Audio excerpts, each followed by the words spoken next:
Let's talk about something you're going to see over and over again in any KYC role. It's called the customer risk assessment. If you've ever worked in financial crime, AML, or onboarding, you've probably heard the term before, but even if you haven't, don't worry. In this lecture, I'll break it down for you clearly and simply.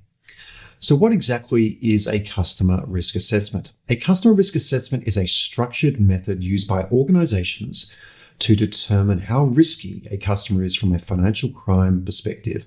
This includes the risk of money laundering, terrorism financing, fraud, sanctions violations, or abuse of the financial system in other ways. Now, a lot of people think it's just about assigning a risk rating, low, medium, or high. And yes, risk ratings are the output of a customer risk assessment, but the assessment itself is much more than that. It's about bringing together everything you know about the customer into a logical, justifiable picture of their financial crime risk.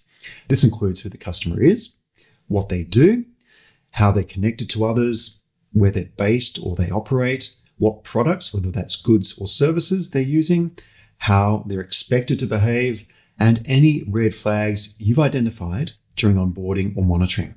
Think of it as creating a financial crime risk profile for that customer. Now, how does a KYC, customer risk assessment, compare to other risk assessments? You might hear the term risk assessment in other areas of compliance or operational risk, for example. But in this course, we're focused on KYC, customer risk assessments, meaning those that are specifically used to assess customer level financial crime risks. Or in other words, this isn't about credit risk, operational risk, or reputational risk in general. These risks are obviously very important, and in many cases, you can join the dots on situations where a customer posed a credit risk and then posed a financial crime risk. For example, someone applying for a home loan who, because of their previous employment history, poses a poor credit risk and may eventually pose a financial crime risk because they're using a loan to defraud a bank. But if we just focus purely on KYC, customer risk assessments, this is about the customer's risk of being involved in money laundering, terrorism financing, or other financial crimes directly or indirectly. What's in a customer risk assessment? While the exact format can vary between organizations and countries based on a variety of business model and legal and regulatory differences, most KYC customer risk assessments cover the following core areas. Customer profile. This includes things like the customer's name, the customer type, so individual or entity, industry and ownership structure. Geographic risk. Where is the customer based?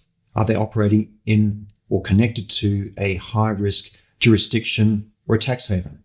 Product risk. What products is the customer using? Some products carry more risk, for example, international wire transfers or anonymous payment methods or cryptocurrency.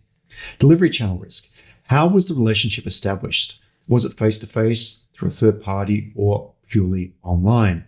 How is the customer going to interact with your organization going forward? Indirect relationships often carry more risk. Behavioral expectations. What is the expected transactional behavior of the customer? Does it align with what's expected or similar customers? Or over time, is the behavior consistent with what a customer advised they would be doing? Red flags and indicators. Has anything concerning come up during onboarding, verification, or monitoring? Are there PEP connections, or is the customer subject to negative media, or have they been matched to a sanctions list? All these inputs are used to generate a risk rating, typically low, medium, or high. Some organizations also use a scoring system to make this more objective. Who completes the risk assessment?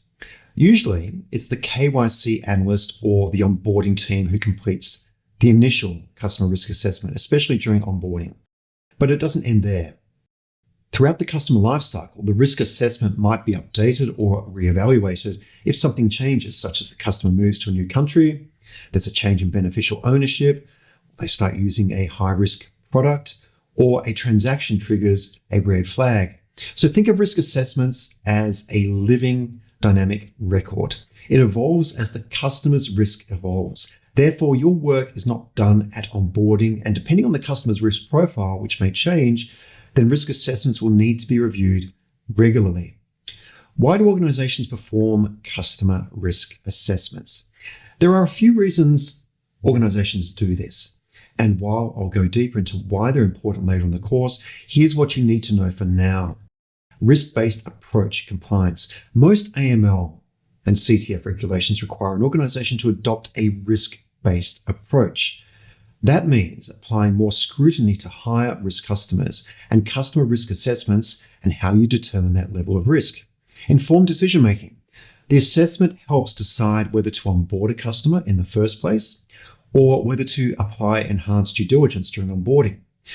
Resource allocation. By knowing which customers are high risk, organizations can prioritize monitoring, reviews, and alerts more effectively. Audit and regulatory expectations.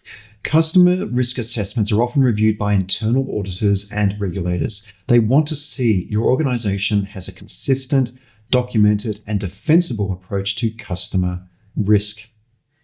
Okay, the key takeaways from this lecture are: customer risk assessments are core to KYC. They help determine how risky a customer is from a financial crime perspective by pulling together key data points like customer type, geography, products used, and red flags, resulting in a structured risk rating.